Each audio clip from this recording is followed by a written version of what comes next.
l'engagement de ne pas... J'ai demandé au président de la République, il a accepté de convoquer le Parlement en session extraordinaire le lundi 8 septembre, dans 15 jours.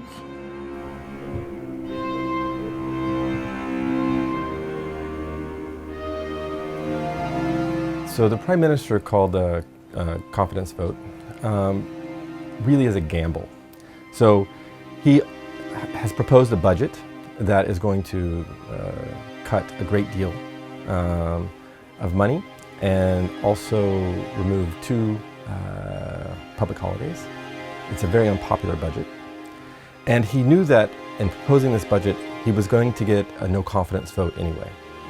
So his gamble was to essentially call a confidence vote so he could try to see if he could force the other actors in the opposition parties to negotiate. Budget, on peut tomber très bas. Et nous ne serons jamais, nous les Républicains, du budget le plus austéritaire du XXIe siècle. De votre prédécesseur. Ce budget, Nous avons un budget imparfait. Et je voudrais dire à ceux qui l'ont remarqué que Looking ahead about whether or not the Prime Minister's gamble will pay off and whether or not he'll be able to survive this vote, if everybody from the opposition parties can be taken at face value, he will most likely lose this vote and the government will fall.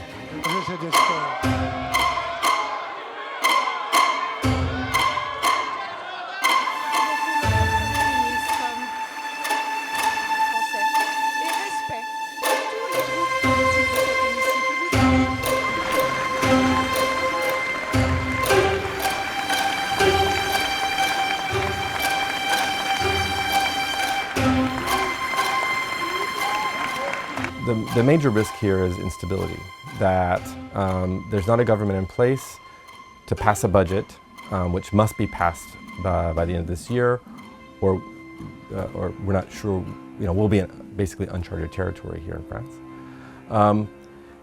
Now, there's no easy solution here because based on opinion polls right now, if the president were to dissolve parliament and hold elections, it's unlikely that things would change. It's most likely that you would have a parliament that is essentially the way it is right now, which is to say, no majority. So the president is really in a difficult position. There's no easy way out here.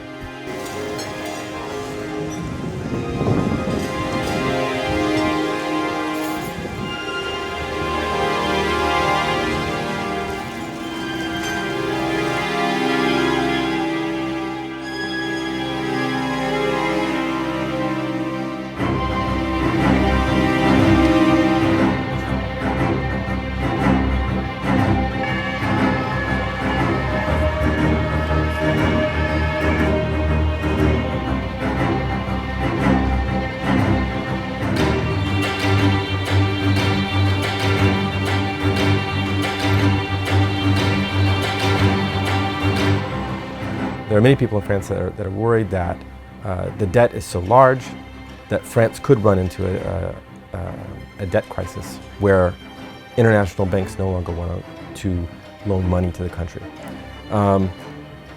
Obviously, the way to avoid that is to bring the deficit down, but nobody can agree on how.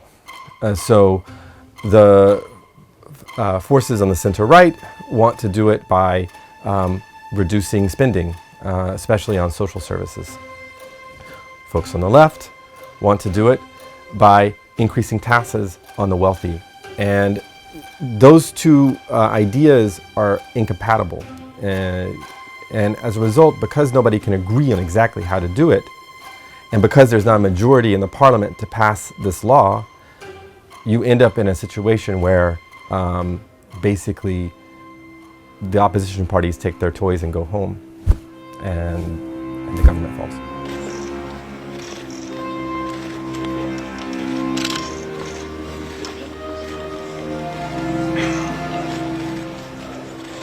If President Macron actually dissolves Parliament, based on the opinion polling right now, it looks like, again, there will not be a majority. It looks like the left bloc will have about the same that it has now. The center bloc, so that's Macron's bloc, will probably lose more seats. The center right will probably gain those seats. And the far right, run by the National Rally, they'll probably win about the same amount, so about a third of the vote.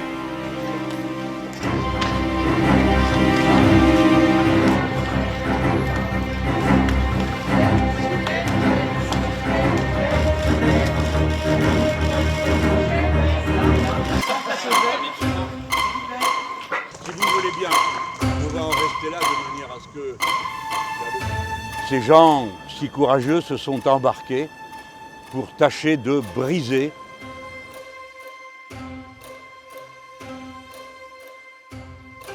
My expectation is that things are not going to be resolved quickly. We're going to continue to see fragmentation, the inability for the parliament to act decisively. The president is going to continue to be hamstrung and unable to also make things happen right away.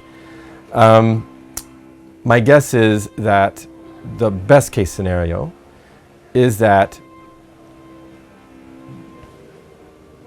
if the government falls, that France will get a new government, a new prime minister that is able to cobble together a budget that can pass and please financial investors. That's the best possible scenario, and if it does happen, it's going to be right at the wire.